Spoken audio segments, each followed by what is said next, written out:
Olá, eu sou o professor Jorge Luiz Lima. Está começando mais um Espaço Aberto para a Saúde. O tema de hoje é sobre terapias naturais ou alternativas.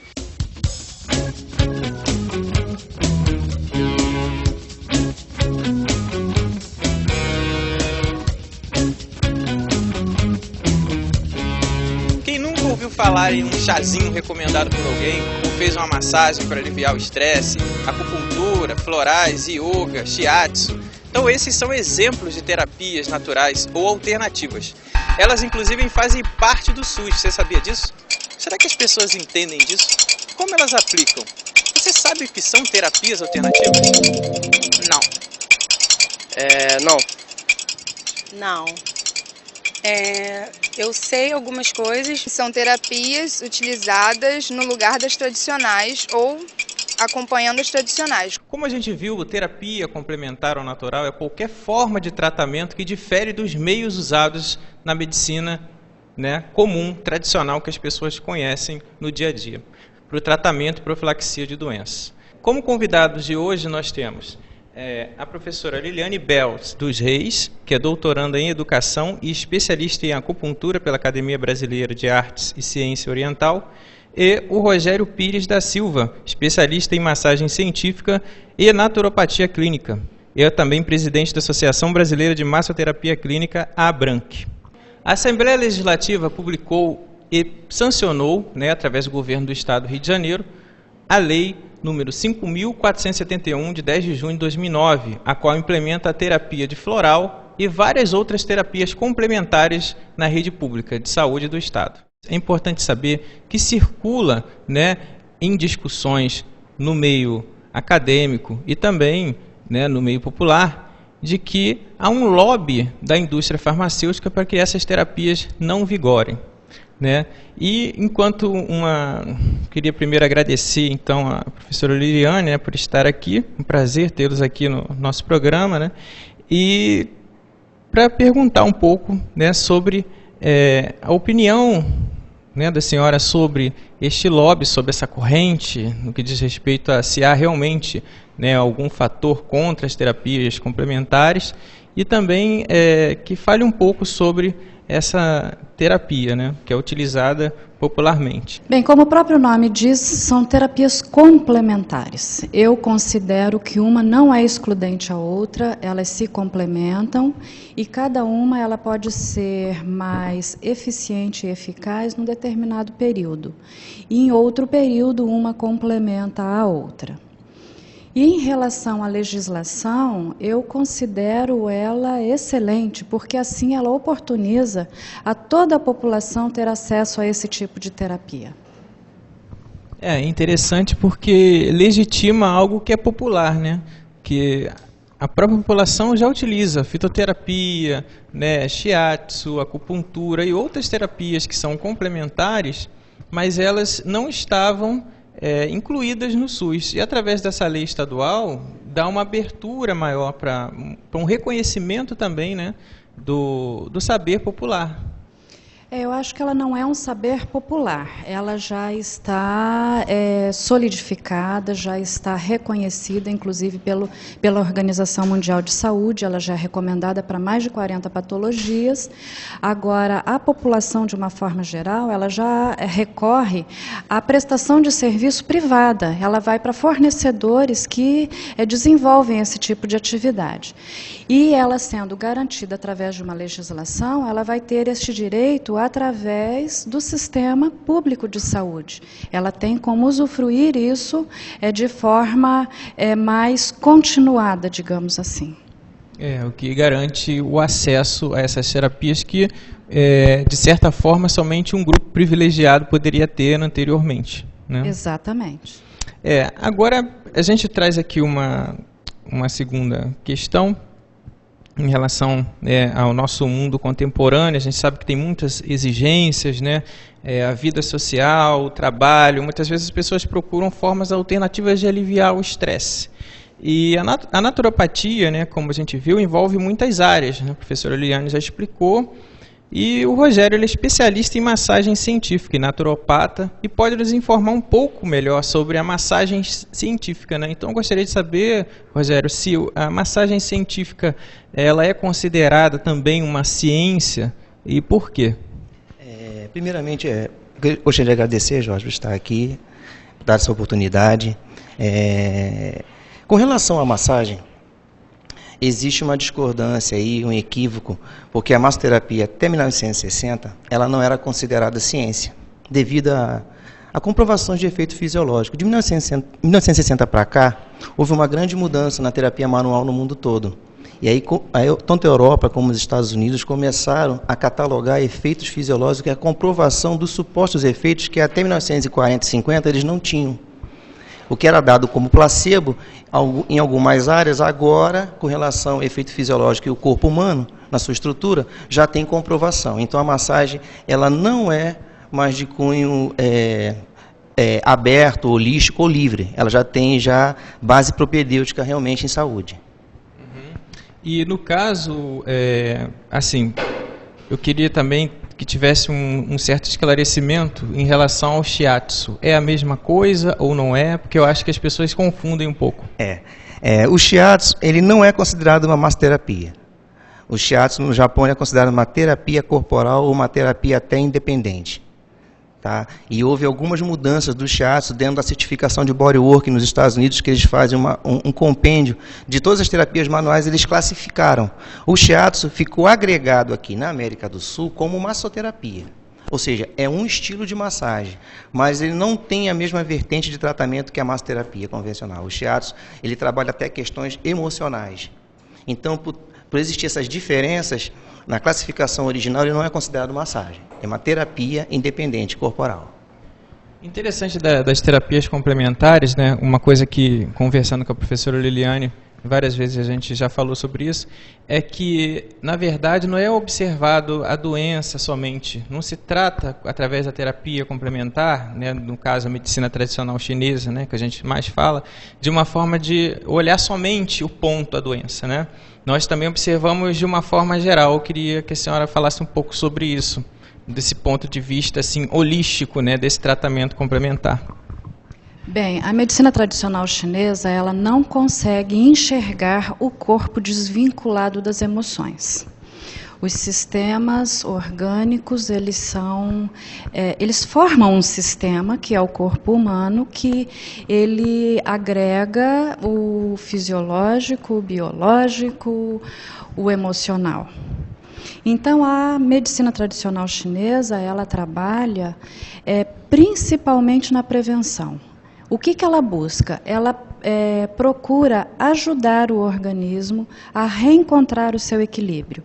O nosso corpo, ele já foi feito para buscar o equilíbrio. E a acupuntura, ela ajuda a acelerar a busca ao equilíbrio.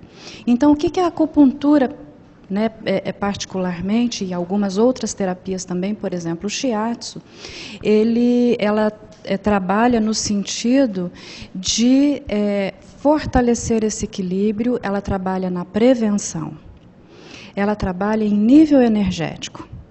Então, enquanto a doença não se manifesta, ela busca o equilíbrio, evitando a doença. A partir do momento que a doença se manifesta, ela é uma terapia complementar no tratamento da doença. Uma pessoa, por exemplo, tem sempre que buscar o equilíbrio, né? E aí vai ter a manutenção desse equilíbrio através da acupuntura, por exemplo. Exatamente, ela acelera a busca ao equilíbrio. É interessante.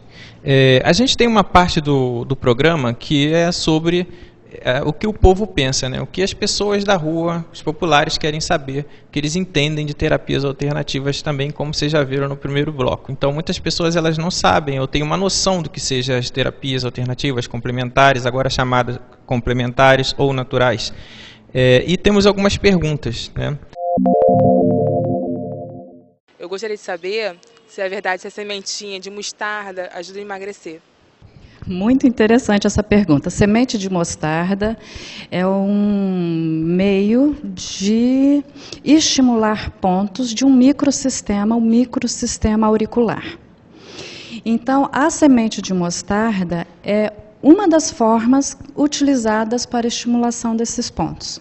Podem ser outros tipos de semente, pode ser também cristais, podem ser agulhas, são várias as estratégias. É a auriculoterapia, né? A auriculoterapia. Uhum. E a auriculoterapia é como a acupuntura, ela também busca a harmonia do corpo. Dessa forma, você buscando a harmonia do corpo, você também emagrece. Porque o corpo vai buscar estratégias de equilíbrio. Homeostase, equilíbrio. Exatamente. Queria saber se ela é melhor do que uma terapia tradicional, comum, se ela surge, se ela tem um maior efeito. Não acredito. Eu acho que as duas, trabalhando em conjunto, produz, assim, para a sociedade, uma questão de prevenção, de cuidados. Seria o ideal, no ponto de vista naturopata. Tá? Desde o ponto de vista daquilo que a gente acredita, sim, seria a união das duas. Então é sempre importante deixar bem frisado, né, o pessoal de casa, que não se pode somente ter um tratamento considerado natural, né, ou alternativo, como a maioria conhece, sem ter um acompanhamento do médico. As pessoas muitas vezes encontram por aí aqueles boatos de que existe a cura do câncer através de uma erva, existe a cura, né, de determinada doença através, né, de uma terapia complementar. E isso que o Rogério está falando é importante, ou seja, deve-se agir de uma forma complementar. Professora Liliane, vai acrescentar mais alguma coisa? Bom, eu acredito que o indivíduo ele deve buscar o tratamento antes de adoecer. Né? Então, não é tratamento, ele deve buscar a prevenção. É por isso tão importante procurar todos os profissionais de saúde, né? Para ter o acompanhamento. De uma forma interdisciplinar. Interdisciplinar, transdisciplinar, antes de adoecer. E aí que todas essas terapias são muito mais eficazes na prevenção. E lógico que a doença instalada, ela também atua. Mas aí, com todo o conhecimento hoje desenvolvido, a alopatia vem em conjunto, sem dúvida. Jorge, eu gostaria de salientar o seguinte, se você for observar a questão cultural, os orientais e até a parte da Grécia e do Mediterrâneo sempre tiveram a preocupação de prevenção. Isso é instalado na sociedade. A sociedade ocidental já não tem essa questão. Então, isso também contribui muito. A gente até chega a se questionar até que ponto também esse sistema, né, uma lei que aprova um uso de terapias complementares, isso vai também estar de acordo com as necessidades da população, porque muitas vezes o que o Rogério está colocando, se espera ficar doente para depois se procurar o sistema de saúde, enquanto os sistemas, né, das terapias complementares naturais, elas querem a prevenção. Então a gente teria que ter uma mudança aí nessa visão, que é feita através da política de promoção da saúde do Ministério da Saúde, mas que ainda está engatinhando, e eu acho que a gente vai chegar lá um dia, né, e pensar um pouco mais como os orientais. Mas eu também queria saber assim, os tipos de benefícios que trazem. Tanto, vamos supor, na acupuntura, eu queria saber o benefício e se há algum risco. Acho que os benefícios já foram até discutidos aqui entre a gente, mas existe algum risco na acupuntura? Os benefícios são todos, né? Não existe risco desde que seja feita por um profissional capacitado, e este profissional vai poder dizer, em alguma circunstância, que essa terapia não deva ser usada. Né? Por exemplo, uma pessoa que esteja com algum fator de sangramento não resolvido, com alguma patologia nesse sentido, alguns cuidados precisam ser tomados. E talvez até a não utilização de agulhas, e sim uma terapia que não use agulhas, por exemplo. Né? Então, se for um profissional capacitado, com certeza ele está habilitado para dizer se a pessoa pode ou não passar pela terapia. As pessoas têm muito medo de agulha, né? E aí fica aquela questão, né? Como que essas agulhas também são armazenadas, limpas, por isso a importância aí do profissional, tá entendendo como que...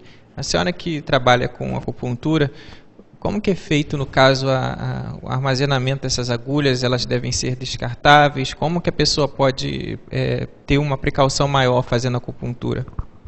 Bom, são agulhas específicas para tratamento de acupuntura, são agulhas muito finas, então a dor é muito insignificante.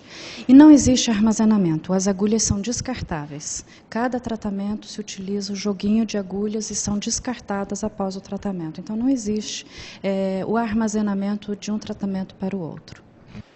Porque quando as pessoas fazem yoga, elas chegam em casa mais calmas. Interessante a pergunta dele. Antigamente achava que isso era placebo, mas entre os anos de 1972 até 86 por aí, houve uma pesquisa na Sociedade Americana de Esporte com relação à antiginástica, eutonia, tai chi e inclusive a yoga. Por que as antiginásticas, ou seja, posições que eles chamam na yoga de asanas, ou seja, a pessoa fica em isometria, controlando a respiração, ocorre mudança hormonal e ocorre, por consequência, o relaxamento. Porque o efeito fisiológico. Ela não precisa estar fazendo yoga. Se ela estiver sentada, praticando a suposta meditação, com um ambiente propício, ela também vai conseguir o relaxamento. Ou seja, é uma questão fisiológica aí envolvida. E é importante também trazer que, além dos movimentos adequados dentro dessas atividades, tem a respiração. Né? A respiração ela é fundamental. Quando a gente estuda a medicina tradicional chinesa, a gente verifica que a respiração ela controla o sistema que a gente chama de madeira na medicina tradicional chinesa. Então, ela diminui o estresse. E nessas terapias, a utilização da respiração, ela é reconsiderada, ela é redefinida, então o indivíduo volta a respirar de forma adequada, que o nosso mundo contemporâneo hoje faz com que a gente respire tão rápido e tão superficialmente, e isso já traz desarmonia para o organismo. É interessante que, além de trazer esse equilíbrio, né, mente e corpo, traz também a visão do sujeito para o seu próprio corpo, para ele observar, né, perceber a própria respiração, né, se perceber relaxamento de determinadas partes do corpo, né, tônus muscular, tudo isso envolvido. E você tocou num ponto que eu acho assim, fundamental. Para nós ocidentais, a saúde é responsabilidade do profissional de saúde. Para o oriental, a saúde é responsabilidade de cada indivíduo. É cada um que é responsável por sua saúde e pelas providências que ele precisa tomar para o resgate e para a manutenção da saúde. Isso é interessante mesmo, porque tem um aspecto cultural, né, que é muito forte. Temos uma última pergunta. Queria saber se existe comprovação científica da utilização das terapias naturais.